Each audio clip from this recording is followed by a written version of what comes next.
I have a confession to make. Unfortunately, it's not one of those dramatic ones, but it is a way that changed the way I look at life.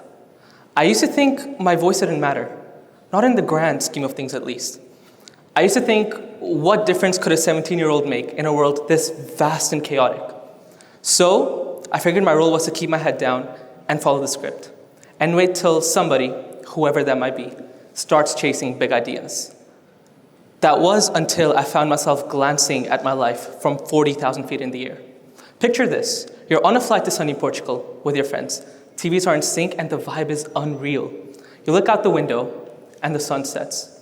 The plane jolts. Oh, it's just turbulence, right? That's normal. But then it decides it's in an audition for a Fast and Furious movie. And so it plummets. Hearts race, drinks spill. And in that moment, my world tilted. And what was my first thought? What am I doing with my life? I'm Aman Rizvi, a 17-year-old high school student, honored to be able to share this TED Talk with you here today. I'm actually part of a group that's been heavily critiqued over years. We've been called things on a spectrum from the future of humanity to lazy screen addicts. Spoiler alert, most of us in this room are from the same group. That's right, I'm talking about Gen Z. I mean, one website even called us the generation that might doom this planet. First of all, rude. Second of all, have you seen how quickly we can Google answers to a question? I mean, if you ask me, that's efficiency at its finest. Now, before you all roll your eyes or groan, hear me out. We're the generation that can launch a business between English and lunch and still have time to binge watch Friends after having all our work finished. That's impressive, isn't it? But today, I'm here to go beyond the memes and stereotypes.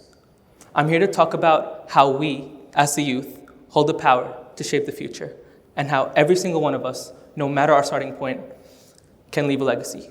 So let's get into it, because if a little turbulence can make me question my purpose, maybe this talk can help you find yours. Starting with the big question, why Generation Brave?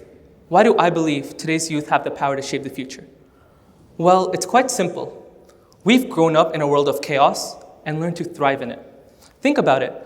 We've been through a global pandemic, seen climate crisis, and seen a technological revolution, such as the breakthrough of AI, reshaping everything from our schoolwork to our friendships, all before turning 20.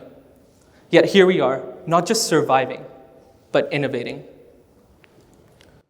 Now you've got 16-year-olds making 7 figures. How are they doing this? Through the use of social media. They've hacked the code to infinite money. Well, not literally. I mean, if you guys do figure it out, let me know first. But they've done this by figuring out the potential of a platform most of us use on a daily basis to just scroll. Thinking back to lockdown, while I was busy learning TikTok dances, others took this pandemic as an opportunity. They took the downtime to learn new skills, upload content, and even start businesses. They had a dream, and instead of waiting, they built on it as soon as they found the time. But of course, none of this was without fear. So many things could have gone wrong, especially during such a global crisis. But they didn't let fear hold them back. They showed courage by taking that first step, by uploading that first idea, even by selling that first product. And honestly, it's a lesson to all of us. Sometimes it's not about starting small. Sometimes it's not about tackling big challenges. It's about starting small, really daring to put yourself out there and trusting that the rest will follow. I remember at a time, I was obsessed with becoming a comedian or a star of some sort. So I decided to start a YouTube channel. And with 30 subscribers, I really thought I was the next Tom Cruise. So with that confidence, I made a TikTok account, which was thankfully and surprisingly a lot more successful. Despite the criticism I faced by my own peers, failure didn't kill me. Instead, it helped me improve. And it shouldn't kill you either. But let's get real though. It's this idea of bravery and brilliance that got me thinking when I heard the theme of today's TEDx event. What does it truly mean to be brave? To be brilliant? From my perspective, bravery is taking that first step, and brilliance is reflected in the outcome. Think of it like sending a text, the ones where you start sweating. Or how about coming up with the most unexpected response when you're left on red? Combine these two, and you're unstoppable.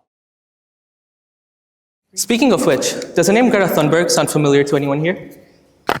I see a few hands. To the younger generation, we were introduced to her as a meme. To the older generations, you might know her for her courageous acts. Definitely one of the most influential women of our time. At just 15, she sat outside the Swedish parliament, alone, with a sign that read, "School strike for climate." People mocked her, dismissed her. But today, she's gathered millions in the fight against climate change. Greta's story really proves how taking that first step, no matter how big or small or scary it may be, is bravery. And her unwavering vision, that's brilliance. Or how about a world-class innovator? Steve Jobs. Without a doubt, his success is incomparable. I mean, most of you here probably have more Apple devices than close friends, right? No judgment, I'm in the same boat. But even his journey here wasn't an easy one, considering he was fired from his own company. Just imagine creating the coolest club in school and being kicked out just because someone thought you weren't cool enough. Ouch. But that didn't stop him. He came back stronger. How? He built 2 companies, really showed his worth, and came back to Apple like, "Miss me?" And Apple was like, "Yeah, a little." But let's get real though. We're not all starting companies tomorrow. Some of us might be artists, scientists, or activists, but every single one of us is a dreamer. The point is, bravery and brilliance aren't just reserved for the famous. They exist in every one of us. And like I said, it's not about tackling big challenges head on. It's about taking that first step, like uploading that first TikTok, even though your comment might be something that you did not expect. And I get it. Just before this talk, I was drowning in thoughts like, what if I fail? What if I look stupid? But let's flip that. What if you succeed? What if your idea changes lives? Failure and criticism, they're not dead ends. They're signposts. J.K. Rowling faced rejection after rejection. Steve Jobs got fired. The world will tell you no 100 times, but all it takes is that one yes to change everything. Here's something I want you to remember. Youth is like free Wi-Fi. The signal's strongest now, but it doesn't last forever. What will you upload while you have it? This is our time to be bold, to act, to try, and yes, to fail spectacularly. Because every epic fail brings you closer to an epic win. Let the world look back to today and say that this was the generation that didn't just use the internet, they rewired the future. Thank you.